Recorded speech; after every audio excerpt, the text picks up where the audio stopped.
안녕하세요. 12월 11일 토요일입니다. 오늘은 사사기 20장 8절부터 28절까지입니다. 제가 읽겠습니다. 모든 백성이 일제히 일어나 이르되 우리가 한 사람도 자기 장막으로 돌아가지 말며 한 사람도 자기 집으로 들어가지 말고 우리가 이제 기브아 사람에게 이렇게 행하리니 곧 제비를 뽑아서 그들을 치되 우리가 이스라엘 모든 지파 중에서 100명에 10명, 1000명에 100명, 10,000명에 1000명을 뽑아 그 백성을 위하여 양식을 준비하고 그들에게 베냐민의 기브아에 가서 그 무리가 이스라엘 중에서 망령된 일을 행한 대로 징계하게 하리라 하니라. 이와 같이 이스라엘 모든 사람이 하나같이 합심하여 그 성읍을 치려고 모였더라. 이스라엘 지파들이 베냐민 온 지파의 사람들을 보내어 두루 다니며 이르기를 너희 중에서 생긴 이 악행이 어찌 됨이냐. 그런즉 이제 기브아 사람들 곧 그 불량배들을 우리에게 넘겨주어서 우리가 그들을 죽여 이스라엘 중에서 악을 제거하여 버리게 하라 하나 베냐민 자손이 그들의 형제 이스라엘 자손의 말을 듣지 아니하고 도리어 성읍들로부터 기브아에 모이고 나가서 이스라엘 자손과 싸우고자 하니라. 그때에 그 성읍들로부터 나온 베냐민 자손의 수는 칼을 빼는 자가 모두 2만 6천 명이요 그 외에 기브아 주민 중 택한 자가 700명인데 이 모든 백성 중에서 택한 700명은 다 왼손잡이라. 물매로 돌을 던지면 조금도 틀림이 없는 자들이더라. 베냐민 자손 외에 이스라엘 사람으로서 칼을 빼는 자의 수는 40만 명이니 다 전사라. 이스라엘 자손이 일어나 베델로 올라가서 하나님께 여쭈어 이르되 우리 중에 누가 먼저 올라가서 베냐민 자손과 싸우리까 하니 여호와께서 말씀하시되 유다가 먼저 갈지니라 하시니라. 이스라엘 자손이 아침에 일어나 기브아를 대하여 진을 치니라. 이스라엘 사람들이 나아가 베냐민과 싸우려고 전열을 갖추고 기브아에서 그들과 싸우고자 하매 베냐민 자손이 기브아에서 나와서 당일에 이스라엘 사람 2만 2천 명을 땅에 엎드렸으나 이스라엘 사람들이 스스로 용기를 내어 첫날 전열을 갖추었던 곳에서 다시 전열을 갖추니라. 이스라엘 자손이 올라가 여호와 앞에서 저물도록 울며 여호와께 여쭈어 이르되 내가 다시 나아가서 내 형제 베냐민 자손과 싸우리까 하니 여호와께서 말씀하시되 올라가서 치라 하시니라. 그 이튿날에 이스라엘 자손이 베냐민 자손을 치러 나아가매 베냐민도 그 이튿날에 기브아에서 그들을 치러 나와서 다시 이스라엘 자손 18,000명을 땅에 엎드렸으니 다 칼을 빼는 자였더라. 이에 온 이스라엘 자손 모든 백성이 올라가 베델에 이르러 울며 거기서 여호와 앞에 앉아서 그날이 저물도록 금식하고 번제와 화목제를 여호와 앞에 드리고 이스라엘 자손이 여호와께 물으니라. 그때에는 하나님의 언약궤가 거기 있고 아론의 손자인 엘르아살의 아들 비느하스가 그 앞에 모시고 섰더라. 이스라엘 자손들이 여쭈기를 우리가 다시 나아가 내 형제 베냐민 자손과 싸우리이까 말리이까 하니 여호와께서 이르시되 올라가라. 내일은 내가 그를 내 손에 넘겨주리라 하시는지라. 아멘. 모든 백성들이 모여서 기브아를 치기로 그렇게 결의를 합니다. 그래서 11절에 보니까 이스라엘 모든 사람들이 하나같이 합심하여서 그 성읍을 치려고 한다 이렇게 기록되어져 있죠. 이스라엘 모든 사람, 사실 베냐민도 이스라엘 자손, 이스라엘 이렇게 이야기할 수 있는데 베냐민은 쏙 빠져 있지만 그러나 모든 이스라엘 사람들이 그 베냐민의 기브아를 치는 것에 대해서 마음을 모았던 것이죠.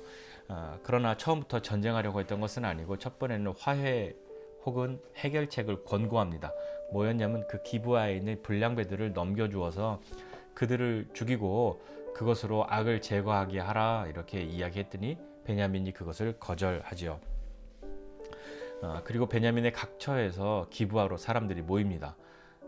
그래서 모인 사람들이 칼을 사용하는 사람이 2만 6천 명 그리고 그 외에 700명이 있는데 이 700명은 모두 왼손잡이.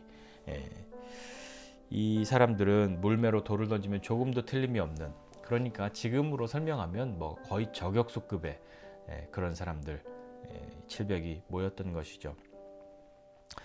네, 그렇게 하고 난 뒤에 베냐민 외에 이스라엘의 칼을 빼는 사람, 그 사람은 40만 명이다 이렇게 이야기합니다. 40만 명 대 2만 6천 그리고 700. 싸움은 규모로 봐서는 이미 예견되어 있는 그런 규모처럼 그렇게 여겨지지 않습니까? 이스라엘 백성들이 묻습니다. 하나님께 묻죠. 하나님 누가 먼저 갈까요? 누가 먼저 치러 올라갑니까? 이렇게 이야기하니까 그렇게 여쭈니 하나님이 유다가 먼저 갈지니라 이렇게 말씀하십니다. 사사기 1장 1절 2절에도 보면 누가 먼저 갈까요? 하나님 유다가 먼저 가라. 유다는 항상 최선봉에 선 그런 것인데 대패를 하고 맙니다. 그날에 22,000명이 칼을 든 22,000명이 죽습니다. 40만 중에 22,000명이 죽는 거죠. 크게 집니다. 그리고 22절에 보니까 그렇게 패하고 이스라엘 사람들이 스스로 용기를 내어 첫날 전열을 갖추었던 곳에서 다시 전열을 갖추었다, 이렇게 이야기합니다. 스스로 용기를 내었다는 말이 어떤 말일까요?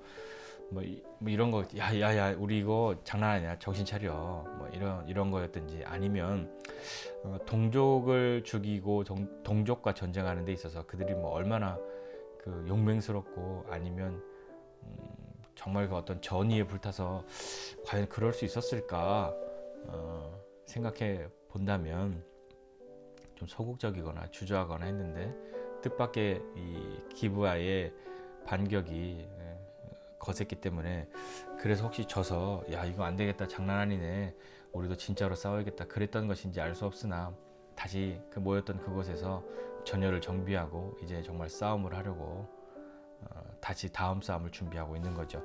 두 번째 또 하나님께 묻습니다. 두 번째는 이렇게 물어요. 싸울까요? 싸우리까? 이렇게 묻습니다. 하나님 말씀하시기를 올라가서 치라, 이렇게 이야기하시죠. 그런데도 올라가서 집니다. 18,000명이 또 죽습니다. 또 지는 거죠. 하나님이 올라가라고 그랬잖아요. 근데 졌어요. 세 번째는 와서 또 울고 또 하면서 하나님께 기도합니다. 묻습니다. 세 번째는 뭐라고 묻냐면, 하나님 싸울까요 말까요? 싸우리까 말리까? 그렇게 묻습니다. 하나님 대답하시기를 내일은 내 손에 그들을 넘겨줄 것이다, 그렇게 주겠다, 이렇게 말씀하시고 그 싸움이 세 번째로 향하게 됩니다. 우리는 문제나 어려움 앞에서 기도합니다. 그렇지 않습니까? 어려움이 있고 내 힘으로 안 될 것 같을 때 기도하는데, 문제는 뭐냐면 내 힘으로 안 될 것 같을 때 기도한다, 그거에 있지 않는가 생각해 봅니다. 왜냐하면요, 왜 이스라엘 백성들은 하나님 앞에 처음에 이미 이들이 싸울 것은 스스로 결정했단 말이에요. 자, 우리가 이렇게 한 사람도 가지 말고 우리가 이 기브아를 치자, 다 거기에 마음을 합심해서 싸우기로 이미 결정합니다. 그리고 하나님께 묻는 거죠. 누가 먼저 갈까요? 이미 답은 정했습니다. 방법도 정했습니다. 그리고 하나님께 묻는 거죠. 누가 먼저 가냐고. 어쩌면 그것은 정말 하나님의 뜻을 구하는 기도, 하나님 앞에 하나님의 뜻대로 살아가려고 하는 그런 마음이기보다는, 이미 나는 정했고 그러나 내 마음대로 다 했다고 말하기엔 조금 찜찜하니까 하나님을 끌어들이는 그런 마음의 자세나 태도는 혹 아닐까요? 그래야 나중에 어떤 일이 생기면 그 화살을 돌릴 수가 있으니까요. 하나님이 유다가 먼저 가라고 그랬잖아요, 라고요. 네, 제대로 기도하지 않았죠. 왜냐면 이스라엘은 힘이 있었기 때문입니다. 이미 계산해 보니까 내가 이겨, 40만 명하고 26,700명하고 싸움 되겠어? 그리고 우리는 명분도 확실하잖아, 명분이 분명하잖아. 뭐 우리가 뭐 내 개인적인 그런 복수도 아니고, 우리 민족 가운데 이런 죄악이 있는데 거절했잖아. 이거 죄악을 제해버릴 기회를 줬는데 거절했잖아. 싸워도 되지. 그런 마음으로 또 나아가는 것은 아닐까요? 네, 세 번째 가서야 싸웁니까 맙니까, 이제 이렇게 기도합니다. 첫 번에는 싸울 것을 스스로 결정했어요. 그리고 누가 가냐고 묻는 거죠. 두 번째는 싸울까요? 올라가서 싸워, 이렇게 대답 듣고, 세 번째는 싸워요 말아요, 너희 반드시 이기게 해줄 거야. 그렇게 보면 우리의 기도와도 굉장히 비슷하다고 생각합니다. 우리의 기도와 뭐가 비슷하냐면, 우리는 실패를 경험해야 기도가 바뀝니다. 처음에는 힘도 있고 다 이기고 그럴 것 같은데, 뜻대로 잘 안 되면, 왜 하나님 유다가 먼저 가라고 했잖아요, 왜 하나님 올라가서 치라고 했잖아요, 그렇게 말하는데 그 가운데서 실패를 경험하고 해야 결국에는 나중에 하나님 뜻이 무엇이었는지, 하나님 무엇 원하시는지를 묻는 마음의 자세로 바뀌는 것은 아닐까요? 우리는 힘이 있어서 이기고 또 힘이 없어서 지고 하는 것은 아닙니다. 우리가 늘 뭐 잘 되고 안 되고가 내가 능력이 있고 없고에만 달려 있던가요? 그렇지 않았잖아요. 어떨 때는 모든 사람들이 넌 돼, 넌 돼, 이건 확실히 돼 라고 말했지만 안 되는 것도 있었고요. 야, 그거 어려워, 그거 못해, 그건 너 힘으로는 할 수 없어 라고 했던 것도 이루어지는 것들 경험하지 않았습니까? 자, 기도는 그런 것입니다. 기도는 내가 다 정해놓고 내 마음대로 하기 위해서 전체적인 큰 그림에서 하나님의 동의도 있었다라는 것을 구색을 갖추려고 혹 내가 그런 어떤 면피용으로 하나님의 이름을 들먹이는 것 아니라 정말 하나님의 뜻이 무엇인지 엎드려 드려야 하는 것이죠. 때로 그것이 내가 원하는 것 아니라 하였을지라도 하나님이 원하시는 것을 들었다면 그것을 따를 수 있는 것이 진정한 기도이지 않겠습니까? 내 뜻에 하나님의 뜻을 굴복시키는 것이 기도의 능력 아니라 하나님의 뜻을 알고 그 뜻을 따르기를 기뻐할 수 있는 것이 기도의 능력 아닙니까? 기도는 내가 가진 거 다 써보고 내 자원도 다 써보고 내 능력도 써보고 모든 계산과 모든 시뮬레이션을 통해서 확실하다 하고 난 이후에 다 해봐도 왜 안 되지? 그때서야 하나님 왜 안 됐을까요? 라고 묻는 그런 것이 아니라 기도는 이것저것 다 하다가 도저히 내 힘으로 할 수 없어서 하는 것 아니라 마지막에 꺼내는 것이 아니라 최후의 카드가 아니라 가장 먼저 꺼내고 가장 먼저 사용해야 할 최선의 카드가 기도 아니겠습니까?